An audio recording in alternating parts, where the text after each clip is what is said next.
Ok. Il y a de l'ambiance dans le tuto Photoshop ou quoi, c'est ça. Ok, allez, salut à tous. Bah oui, je fais en sorte qu'il y ait un peu d'ambiance, sinon on va vite se faire chier. Et bienvenue dans cette nouvelle vidéo dans laquelle je vais vous présenter les manières de détourer un élément d'une photographie avec Photoshop CS6. Donc pour faire un détourage parfait, il n'y a pas de secret, hein. Il faut que votre fond soit uni. Donc quand je dis qu'il soit uni, c'est-à-dire qu'il se détache de votre sujet que vous voulez donc sélectionner. Donc de préférence, ça c'est pour faire un détourage parfait, hein. Donc je vous conseille plutôt un fond gris, blanc, noir ou vert, mais ça je parle pour les riches, hein, pour ceux qui ont donc un studio, qui ont la chance d'avoir des amis qui ont justement ce genre de fond, qui peuvent faire ce genre de photos. Pour les autres, donc pour tout le monde à peu près, qui a donc aucun fond et qui prend des photos dans la nature ou peu importe, et qui veulent justement détourer un élément, je vais vous montrer comment faire, assez simplement et assez rapidement, mais il n'y a pas de secret pour avoir un détourage parfait. Faut soit beaucoup de travail, donc beaucoup de temps, ou un fond uni, tout simplement. Donc on va commencer, c'est parti. Donc je vais prendre cette photo, une photo qui a été prise dans un salon, une photo donc de Damien Guyon, pardon. Et qu'est-ce qu'on peut voir là-dessus? C'est que le fond n'est pas du tout uni. On peut voir une gentille personne ici qui va nous casser les pieds et donc qui va vraiment nous embêter pour détourer le visage qu'on veut ici. Donc alors pour détourer, c'est parti. On appuie sur W. W, qu'est-ce que c'est? C'est le raccourci pour accéder à l'outil de sélection rapide qui se trouve ici, dans la barre de Photoshop. Voilà. Donc on a soit la baguette magique, soit, oui ça fait un peu con dit comme ça, soit donc l'outil de sélection magique, enfin l'outil de sélection, il n'est pas magique celui-là, je crois qu'un peu. Et donc c'est une spécialité de Photoshop CS6 et c'est grâce à lui qu'on va pouvoir détourer rapidement et efficacement. Alors c'est parti, je maintiens Alt. Je fais un clic droit et j'augmente la taille ou je diminue comme ça, hein. Voilà, en bougeant la souris, petite précision, et c'est parti. Alors là, qu'est-ce qu'on fait? On clique tout simplement et on sélectionne. Voilà, très grossièrement, on s'embête pas, hop, on sélectionne ça à peu près tout ce qu'on veut. Voilà, pareil pour les cheveux, on fait ça très grossièrement. Ici, on peut voir que cette sélection, je ne la veux pas, donc je maintiens Alt appuyé, un moins s'affiche à l'intérieur du curseur, et on va revenir cliquer ici pour justement supprimer cette zone de sélection. On vient comme ça et on choisit seulement ce qu'on veut garder. Voilà. Donc je fais ça assez rapidement. Voilà. Quelque chose comme ça, là on va monter un peu. Donc je zoome pas, je fais ça vraiment rapidement. Faites pareil chez vous, donc voilà, W, je rappelle le raccourci pour l'outil, ou bien vous cliquez en haut à gauche dans la barre d'outils pour y accéder, voilà.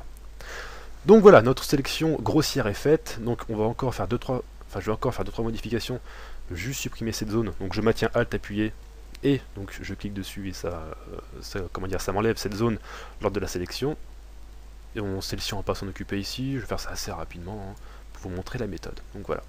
Donc si vous avez un fond uni, c'est parfait, vous faites ça, et normalement le 3/4 du travail est déjà fait, quoi. C'est pour vous dire à quel point c'est rapide. Ensuite, tout simplement, vous allez cliquer sur cette icône ici pour redéfinir le contour. Donc vous cliquez dessus et là, hop, votre fond devient donc uni cette fois-ci, noir. Ici, on peut le changer grâce à cette fenêtre. Voilà, soit donc en overlay, donc en incrustation, soit en noir, soit en blanc. Vous avez les raccourcis et tout. Après, c'est à vous de voir pour observer votre sélection. On peut également afficher juste le contour de la sélection. D'accord, c'est sympa ça. Qu'est-ce que j'ai pas fait qu'il faut faire? Ah bah oui, je suis bête. J'ai encore rien fait, c'est pour ça. Bon, bref. On va laisser ça comme ça en noir, c'est pas grave, j'ai rien dit. Hop, on s'en fiche. Alors, c'est parti. On va augmenter ce curseur ici. Voilà, et normalement, si je fais ça... Voilà, là on peut voir donc l'effet du contour que je viens d'appliquer. Donc ce curseur est très utile, c'est celui qui va vous aider à affiner votre sélection. Vous pouvez voir... Ici, la sélection est assez brute. Là, tout de suite, c'est un peu plus magique. La sélection est beaucoup plus fine. Là, c'est 2-3 curseurs. Donc là, je vous laisserai modifier par vous-même. À la base, il faut quasiment pas y toucher. Peut-être un tout petit peu de pourcentage par-ci par-là. Parce que vous pouvez voir que si j'augmente à fond, tout ce qu'on a là, ça devient tout lisse. Enfin, ça m'intéresse pas du tout. Une sélection lisse, ça n'a pas d'utilité. Contraste, c'est pareil. Tout ça, ça n'a aucun intérêt. Donc ces curseurs-là, généralement, on n'y touche pas trop. Pareil pour celui-là et celui-là. On évite d'y toucher. Après, c'est à vous de voir en fonction de votre sélection, si vous voulez un peu plus, affiner ou pas. Mais ici, pas besoin. En général aussi, pas besoin. Mais, des fois, ils peuvent servir.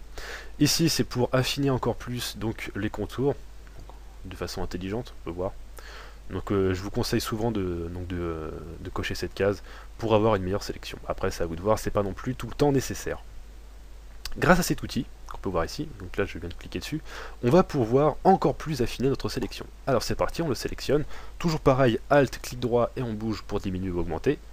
Et là on vient prendre une valeur moyenne à peu près comme ça, et on va venir passer ici sur les cheveux de la demoiselle pour enlever, ce qui nous reste encore comme zone.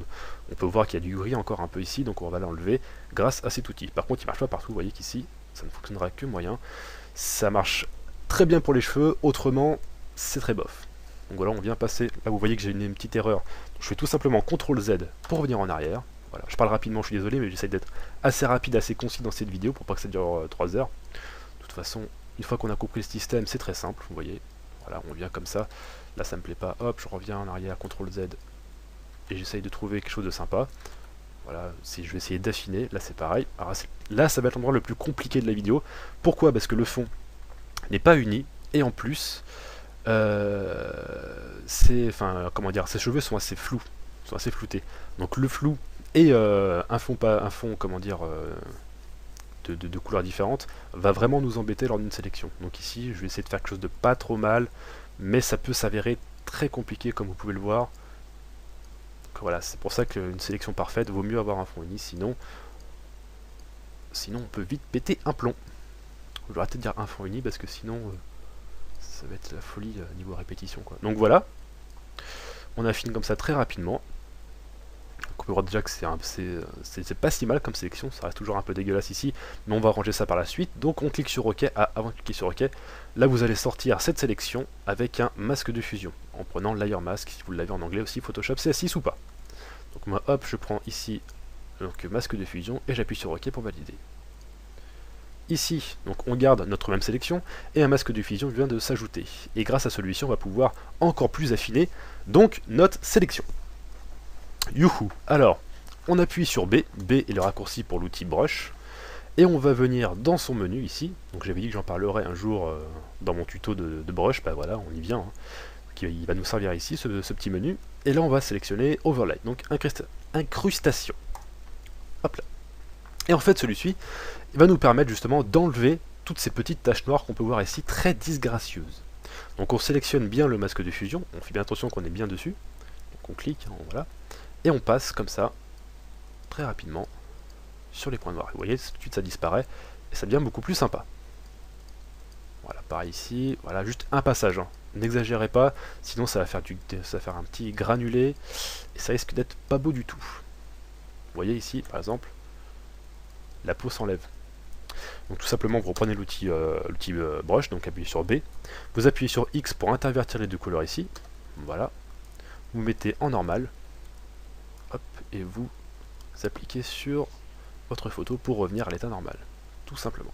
Donc si vous voyez, si j'appuie sur X, voilà, je suis en noir sur le masque de fusion. Si je fais ça, si je fais une erreur, bah tout simplement j'appuie sur X pour me mettre en blanc et pour faire réapparaître sur la photo, voilà, tout simplement je fais ça.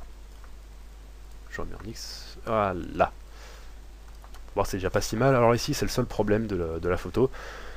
Donc soit j'y passe une heure et je vous montre comment je fais justement pour avoir un résultat assez correct, ou soit non, je vais pas le faire. Alors la seule technique que je peux vous proposer, donc je vais vous proposer des techniques pour vous aider si vous avez ce même genre de problème. Vous voyez, donc là qu'est-ce qu'on peut faire concrètement? On peut juste essayer d'affiner manuellement. On peut pas vraiment faire quelque chose d'automatique. Le fond n'est pas comme. Faut que je trouve un autre mot que uni. Alors on va chercher ensemble. Le fond n'est pas uni, voilà, hein, parce que je trouve pas. Et donc ça va nous poser problème pour ce genre de sélection. Donc on peut bien comme ça affiner soit tout seul avec l'outil Brush, voilà, on essaye d'avoir quelque chose d'assez réaliste en diminuant l'opacité de préférence pour augmenter ce réalisme, vous voyez, voilà, j'essaye de passer comme ça, mais c'est vrai que c'est pas fameux, soit on fait voilà, ça va être un peu long, soit sinon on fait bien l'escroc. Alors ça c'est ce que je vous conseille aussi, si vous avez une sélection comme ça, dans le même genre que moi actuellement, et que vous avez du mal justement à obtenir quelque chose de parfait, vous pouvez essayer de faire l'escroc. Ça c'est une particularité très commune dans Photoshop. On va tout simplement, voilà, on augmente l'opacité un peu, même beaucoup au début, et on va virer les cheveux. Voilà, une partie, parce que tout après ça va être moyen. Et on vient comme ça, voilà, faire quelque chose de plutôt sympa. Là on repasse, hop, en incrustation. Non, hop, voilà, pour enlever cette petite tache noire là, petite frange. Voilà, et on passe comme ça. Et là le résultat devient un peu plus sympa. Alors oui, c'est pas trop réaliste, mais c'est pas si mal. Tac. Mince, il faut juste que je diminue. Ah non, que je prenne, voilà, sans dureté. Voilà, et je passe comme ça. Voilà, CTRL Z, on vient comme ça affiner à peu près sa sélection. Et vous voyez, ça peut donner quelque chose de sympa. Donc voilà, bon, c'est, je ne vais pas tout vous montrer, mais c'est dans cet esprit-là. Pensez à faire ce genre de manipulation. Normalement, très rapidement, vous devrez avoir quelque chose de très sympa. Encore quelques points pour vous aider justement à obtenir encore un meilleur détourage. Parce que c'est vrai que là, c'était un peu grossier ce que je viens de faire, d'enlever les cheveux, hein, mais voilà, ça c'est une technique que je vous donne comme parmi d'autres. Hein. Ne faites pas ça tout le temps, parce que sinon, vous allez être pris pour des grands débutants, même si vous l'êtes ou pas. Alors, plusieurs choses que vous pouvez faire, donc notez-les dans votre Pokédex, pour justement affiner cette sélection.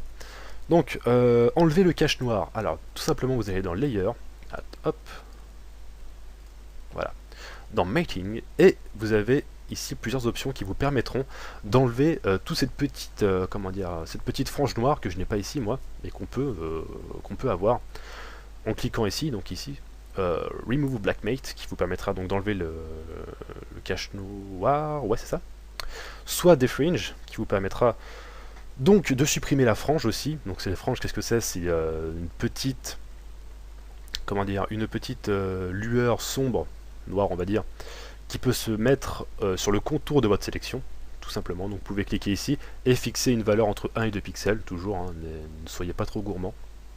Au-dessus de 2 pixels, ça devient un peu abusé. Vous voyez, si je le fais ici, il n'y aura absolument rien, parce que moi je n'ai pas de petite de frange, tout simplement.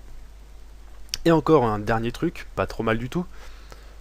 Alors ici, vous allez ajouter en fait un calque de réglage, pardon. Et vous allez, en cliquant ici, sélectionner Inner Glow, donc lueur interne. Oui, c'est ça, je ne me trompe pas. Et tout simplement ici, vous allez voir, on va ajouter une lueur. Donc je vais augmenter la taille pour que vous voyez un peu mieux. Voilà. Et on va prendre la couleur de ses cheveux à mademoiselle. Donc ici, voilà, quelque chose d'assez marron. Voilà, je me dis que c'est pas trop mal ça. Et avec cette technique, vous allez pouvoir justement cacher, cacher le fond qui apparaîtra sur votre sélection. Voilà. Parce que lorsque vous sélectionnez, même si vous avez un fond uni, vous aurez toujours une apparence, enfin toujours une présence du fond. Si vous sélectionnez sur un fond noir, les cheveux seront toujours un peu noirs sur les côtés et tout.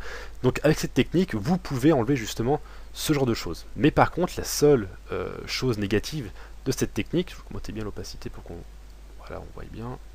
Voilà. La seule chose négative de cette technique, c'est que ça va s'appliquer absolument partout. On peut voir qu'ici, ça ne m'intéresse pas d'avoir ce genre de choses. Juste ici, ça aurait pu être totalement satisfaisant. Donc tout simplement, je vais cliquer sur OK. Voilà, donc l'effet va s'ajouter.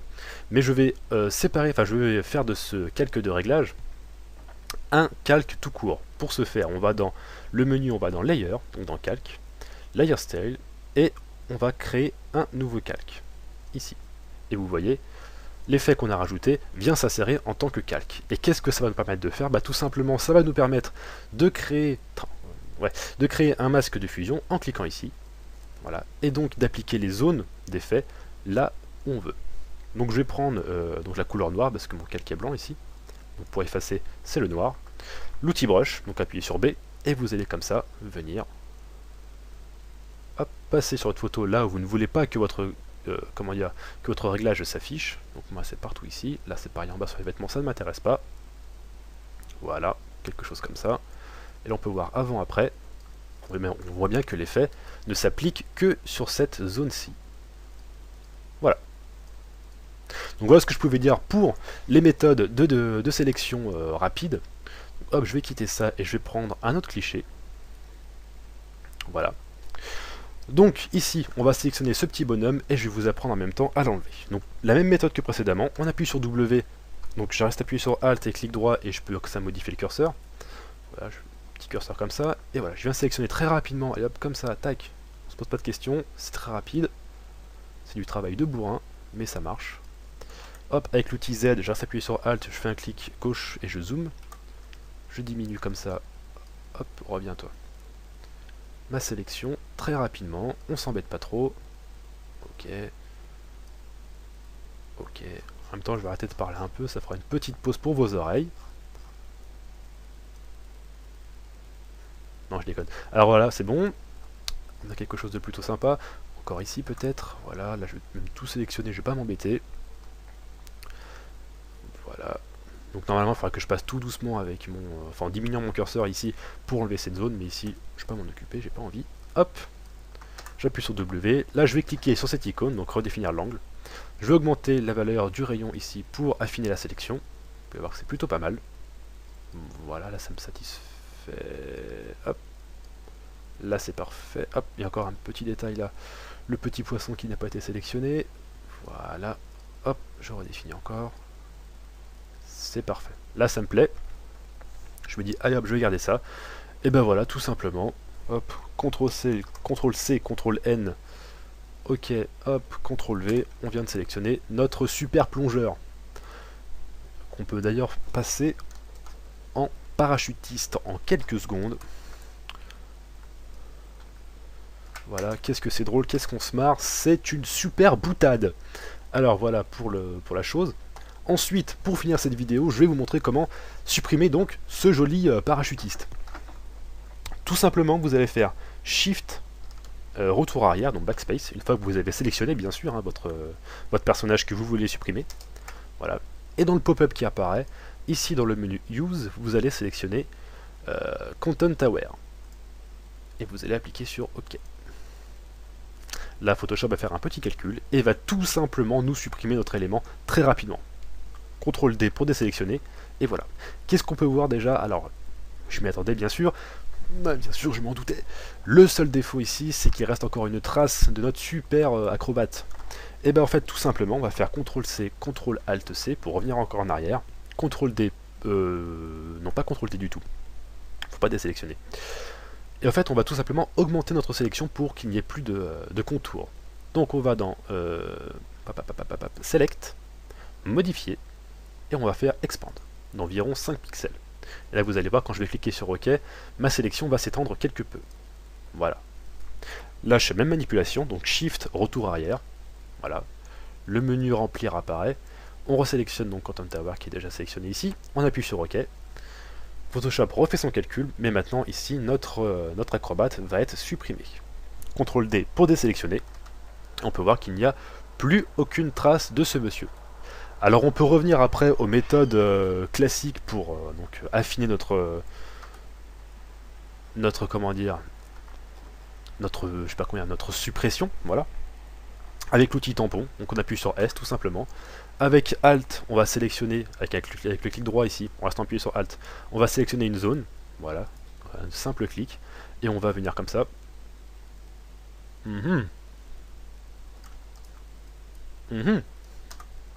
Pourquoi il m'embête? Pourtant j'ai bien pris la bonne zone. Alors, je vais lire un peu, ça va me faire un peu de lecture. C'est cool, c'est con que ça plante à la fin, quoi. Mais oui, mais je viens de le faire. Ah bah oui, non, je suis bête. Alt, clic gauche. Ok, bien joué l'abruti. Je m'applaudis un peu, c'est génial, je suis fort. Alors hop, on va diminuer un peu ça. Donc voilà, c'est Alt, clic gauche pour prendre une zone. Et tout simplement, vous allez passer sur les zones que vous voulez enlever.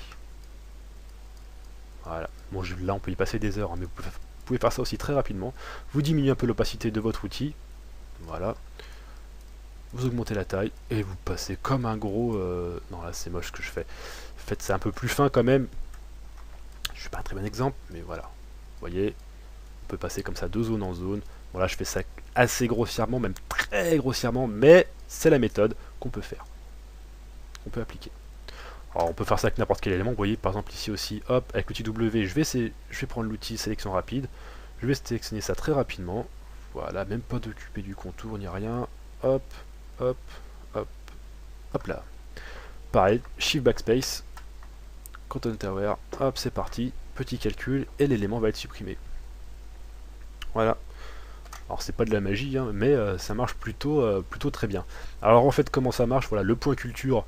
Donc si vous voulez pas, bah, arrêtez la vidéo tout de suite, mais là, voilà, le petit point culture, qu'est-ce que fait Photoshop pendant ce petit calcul? En fait, il va tout simplement copier une partie de l'élément de la photo. Donc en gros, ça ne crée pas, hein, je m'adresse aux vieux pervers qui veulent enlever les soutifs de leurs copines sur les photos. Non, ça ne marche pas. Ça va seulement reprendre des éléments de photo, des éléments de votre photo, et les appliquer à travers un calcul bien compliqué, un algorithme incompréhensible pour les gens normaux, sur votre sélection, et donc la remplacer par comment dire, l'ambiance de votre photo. Voilà un peu la chose. Donc bah, c'est un peu tout pour cette vidéo. Je pense que j'ai tout dit, j'ai tout montré. Donc j'espère que j'ai pas parlé trop rapidement, sinon ça va être chiant. Et je vous souhaite une bonne journée, des bonnes vacances, plein de bisous et à la prochaine. Salut à tous!